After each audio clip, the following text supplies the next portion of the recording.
Hello guys, good morning. അപ്പോൾ നമ്മുടെ morning ഒരു ബ്രേക്ക്ഫാസ്റ്റാണ് ഞാൻ റെഡിയാക്കാൻ പോകുന്നത്. അപ്പം ഇത് നിങ്ങൾക്ക് തോന്നുന്നില്ല എന്താണ് ചിരട്ട വെച്ചിട്ടില്ലേ? യെസ്. അപ്പം ചിരട്ടപ്പുട്ടാണോ എന്നൊക്കെ ഡൗട്ട് ഉണ്ടാവില്ലേ? ചിരട്ടപ്പുട്ടൊന്നല്ല. അപ്പം ഞാനൊരു അടിപൊളി പ്രിപ്പറേഷൻ ട്രൈ ചെയ്ത് നോക്കണേ, നന്നാവുമെന്ന് അറിയില്ല. അപ്പം കുളി കഴിഞ്ഞു. അപ്പോൾ ഇവിടെ നിന്ന് ഇങ്ങനെ ജസ്റ്റ് ഒരു നാളികേരം എടുത്തു. അപ്പോൾ നാളികേരത്തിന് ഉള്ളിൽ ഞാൻ വിചാരിക്കും ഇങ്ങനെ ചിരകാതെ ഇങ്ങനെ ഉള്ളിൽ നിന്ന് ഇങ്ങനെ ആ പൂണ്ടെടുത്തതിന് ശേഷം നമുക്കിതൊന്ന് നന്നായിട്ട് ചെറിയ പീസായിട്ട് ഇങ്ങനെ നന്നായിട്ട് കട്ട് ചെയ്ത് കൊടുക്കാം കേട്ടോ. നാളികേരം ഇത് നമ്മൾ പുട്ടിൻ്റെ കൂടെ ചേർക്കാൻ വേണ്ടിയിട്ടാണ്. നല്ല ടേസ്റ്റ് ആയിരിക്കും. ഇതൊരു കൊപ്രേൻ്റെ ഒരു ചുവ കിട്ടും കേട്ടോ. കൊപ്രയല്ലേ വെളിച്ചെണ്ണത്തിന്.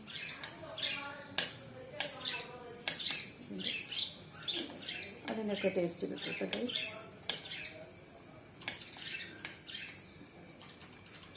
സോ നമുക്ക് നന്നായിട്ട് ഇതിനകത്തിടാം.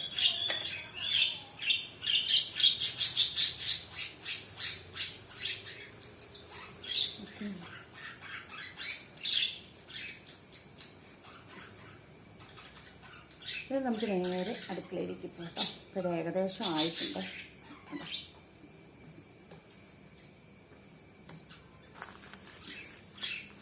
ഇത്രയൊക്കെ കിട്ടിയിട്ടുണ്ട് കേട്ടോ. ഇത്ര കിട്ടിയിട്ടുണ്ട് ഗൈസ്.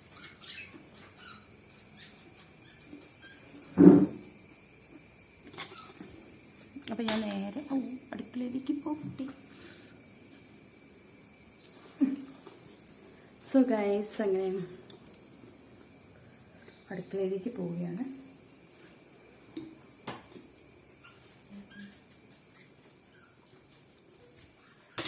അപ്പോൾ നമുക്കൊരു ബൗളിലേക്ക് കുറച്ച് വെള്ളം എടുക്കാം കേട്ടോ. വളരെ കുറച്ച് മതി, കാരണം നമുക്ക് പറയാൻ പറ്റില്ല. അപ്പോൾ ഞാനൊരു 1.5 കുറ്റിയാണ് ഉണ്ടാക്കുന്നത്. വലിയ രീതി വേണ്ട, കാരണം ഞാൻ ഇപ്പോൾ ഡയറ്റ് സ്റ്റാർട്ട് ചെയ്തിട്ട് അങ്ങനെ ഫുഡ് കഴിക്കില്ലേ. പക്ഷെ ഉപ്പ് ഇട്ട് കൊടുക്കാം.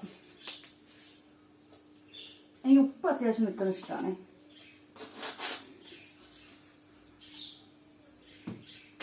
നമുക്ക് പൊടി എടുക്കാം, പുട്ടും പൊടി എടുക്കാം. അങ്ങനെ പുട്ടും പൊടി ഇട്ട് നന്നായിട്ട് കട്ട് ചെയ്ത് കൊടുക്കുക. നമുക്ക് ഇതിനകത്ത് ഇട്ട് കൊടുക്കാം. നന്നായിട്ട് കലക്കുക കേട്ടോ. വേണമെങ്കിൽ നമുക്ക് വെള്ളം പിന്നീട് ആഡ് ചെയ്യാം. വളരെ കുറച്ച് വെള്ളമാണ് ഞാൻ എടുത്തത് കേട്ടോ, കാരണം പറയാൻ പറ്റില്ല. അപ്പോൾ നമുക്ക് കുറച്ച് പുട്ടും പൊടി ഇട്ട്. ഞാനൊരു 1.5 കുറ്റിക്കുള്ള പുട്ടും പൊടിയാണേ. ഈ ഒരു പുട്ടും പാക്ക് ഏകദേശം എനിക്ക് തോന്നുന്നു 3 കുറ്റി കിട്ടും. അപ്പം ഒരു 1.5 അതിൻ്റെ പകുതിയെങ്കിലും എടുത്താൽ മതി. നന്നായിട്ട് നമുക്കിങ്ങനെ കുഴച്ച് കൊടുക്കാം കേട്ടോ. കുഴച്ചെടുക്കുന്ന ശ്രദ്ധിക്കേണ്ട കാര്യം എന്ന് വെച്ച് കഴിഞ്ഞാൽ നന്നായിട്ട് കട്ട പിടിക്കാതെ വേണം കുഴയ്ക്കാൻ കേട്ടോ. അത് നമ്മൾ ശ്രദ്ധിക്കേണ്ട ഒരു കാര്യമാണ്. നമുക്കിങ്ങനെ ഈ ഒരു പരുവത്ത് കിട്ടണം. അധികം കട്ടാവാതെ വേണം ഇത് കുഴച്ചെടുക്കാനും. അപ്പോൾ നമുക്ക് നല്ല ടേസ്റ്റി ആയിട്ടുള്ള സോഫ്റ്റ് ആയിട്ടുള്ള പുട്ട് കിട്ടും. ഓക്കെ, അപ്പോൾ കുറച്ചും കൂടി വെള്ളം ആഡ് ചെയ്യണം, അല്ലെങ്കിൽ ശരിയാവില്ല.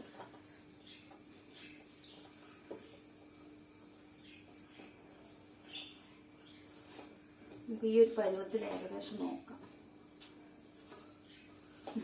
ഞാൻ ക്യാമറ ഓഫ് ചെയ്തിട്ട്. സോ ഗൈസ്, അങ്ങനെ നമുക്ക് പുട്ടും തൂക്ക് വെച്ച് കൊടുക്കാം.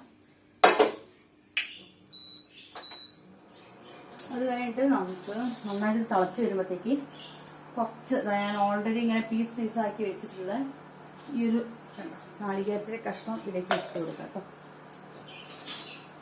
എന്നിട്ട് നമുക്ക് കുറച്ചും കൂടി വെള്ളം വേണം തോന്നുന്നു. അത് പിന്നീട് കുറയും, അതാണ് വിഷയം.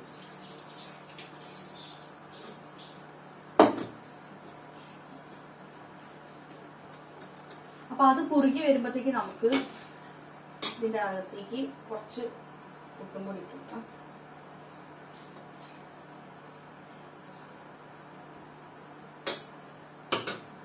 നമുക്ക് കുറച്ചും കൂടി നാളികേരം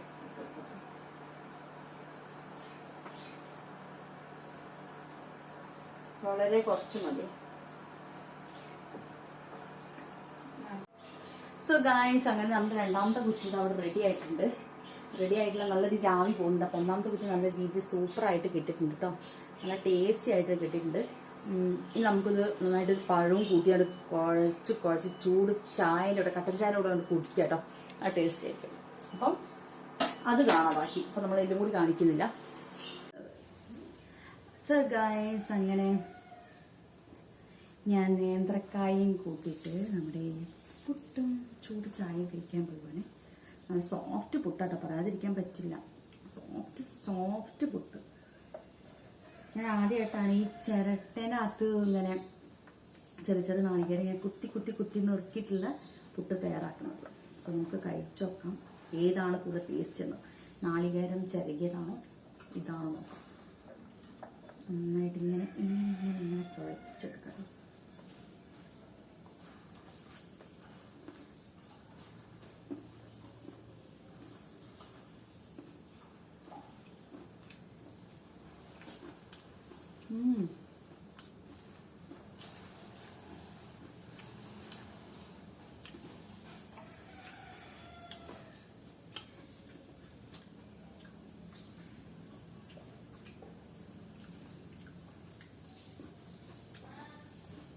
സൂപ്പറായിട്ടുണ്ട്. അപ്പോൾ വീഡിയോ ഇഷ്ടമായ ലൈക്ക് ചെയ്യുക, ചെറിയ സബ്സ്ക്രൈബ് ചെയ്യുക. ബൈ.